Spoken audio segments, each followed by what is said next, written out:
Well, good evening, greetings, and salutations. This is Passionate Bliss, and I want to tell you about my walk through the YouTube streets. So, I was walking through the YouTube streets, right? And I saw one of my neighbors and yours, who you may well know, a comedian named B. Simone.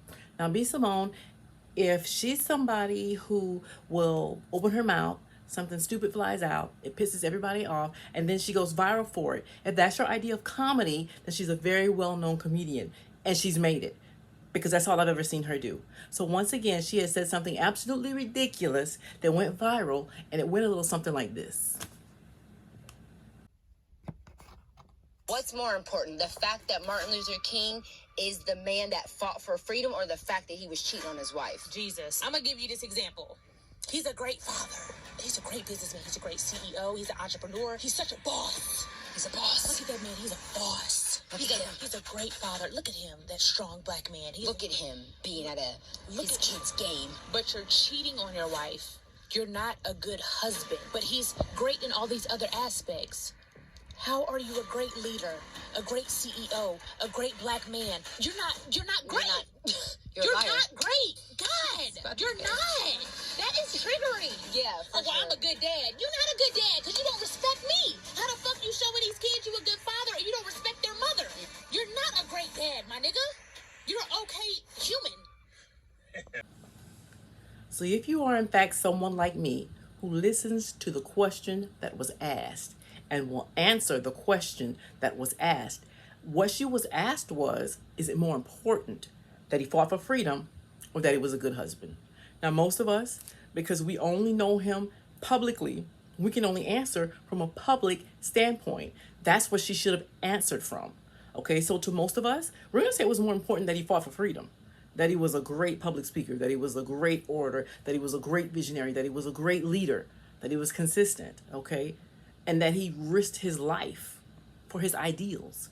Most of us will say that is most important. However, if you ask Coretta Scott King, his wife, which was more important, her answer might be different. Allegedly, Martin Luther King was a serial cheater. Multiple white women went to orgies, the whole nine, dirty mouth, and very soon the FBI will be releasing the tapes that they made of him recording his activities soon, and we'll know for sure what he actually did do according to the tapes that were released, what they want us to know anyway.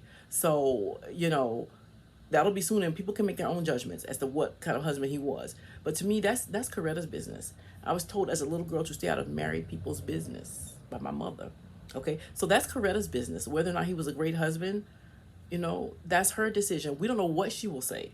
Because some women, depending on when they came up, they have a different idea of what's a great husband, what's a good husband. My personal opinion, if you're a serial cheater, you're not a great husband. But what's more important, in my opinion, and it should have been hers, what was more important to her publicly. But she answered a different question. The question she answered is, was he a great man? And so in order for you to answer that, you'd have to know him personally and privately, and she does not. So she's not able to answer, was he a great man? Because he was great at some things. He was a great public speaker. He was a great visionary. He was a great leader. He was somebody whose greatness, you can't ignore the greatness in the fact that you receive death threats. You know that you're going to be assassinated because you get the death threats constantly. The FBI is following you supposedly to protect you and look out for you. But because your life is in danger and you don't stop, okay? We have men today in our community whose life of their children is not even more important than the life of an ideal, okay? Because we have men like this in our community who will leave a toddler on the ground to face a pit bull while he saves himself and gets on top of a car, okay?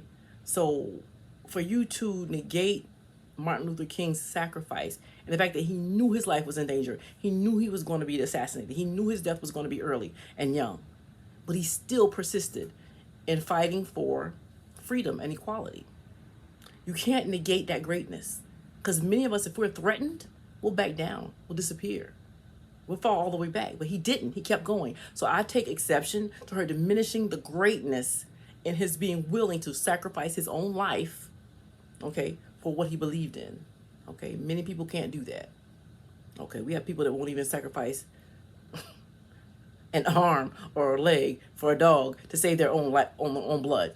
But he's willing to die for an ideal. Okay, so I can't let B. Simone diminish that. Okay? Because what she's trying to do here, one-dimensionally, is reduce the sum total of this man to one action that he participated in, repeatedly given.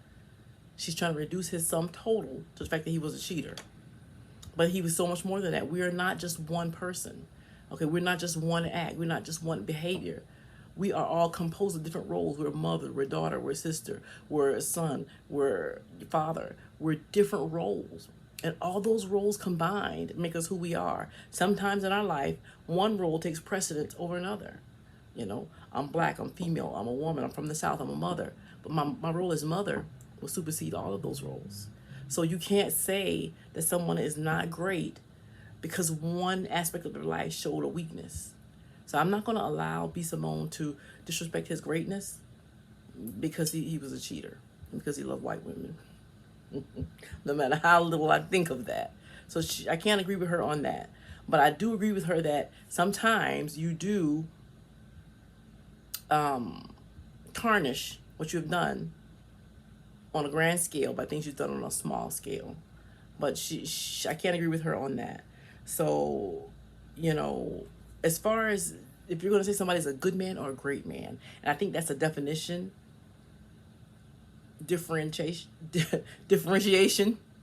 that we haven't made. And so I like definitions because definitions set a standard for us. This is my definition of great, okay? And let's see if he meets your standard of great or good. And this is a dictionary definition. As far as great is of an extent, amount, or intensity considerably above normal or average. Now, the studies I found show that 25% of men cheat, of all men cheat. You cannot trust any of these studies because a cheater is also a liar. And he's rarely going to sit down and admit, yep, I cheated. He's going to lie on that survey too. So I believe the rate is higher. But if you're going to look at the statistics, okay, it says 25% of men cheat. So if Martin Luther King was a cheater, that means that he was only in the 25%. So most men were better at being faithful than he was, according to the survey data. So can I say he was a great husband? No. Or maybe he was a good one. Definition of good, to be desired or approved of. But see, that's a decision only Coretta can make, because she was the only one that was his wife during his lifetime. Did she feel like he was desired or approved of? I didn't hear her say. I don't know that she knew of his cheating. So we can't say if he was good as a husband or not. But what we can't do, and what B. Simone can't negate, is the greatness that it took for him to risk his life for an ideal of a better future. That far outweighs to me seeing him publicly than the affair he might have had on his wife. And so it's difficult for us to answer that question because we don't know him privately and we don't know which one is more important. But to me, more importantly, was his public behavior. His public behavior, it showed greatness, because there's greatness in a man who's willing to risk his life for an ideal of a better future. Many of us wouldn't do that. I don't know that I would all the time, but I like to think so. So the thing is, you know, do you consider yourself a great woman or a great man? I don't know. I'd say overall, I think I'm a good woman. Are you a great woman? I think I'm great at some things. Are you a good man? Are you a great man? Are you just great at some things? And which is more important? That's the questions for each of us to ask ourselves. And good luck answering that question. It requires a lot of introspection that some people don't even have the capacity for. And with that, including B. Simone. With that being said, y'all have sweet dreams. We need to find them all real.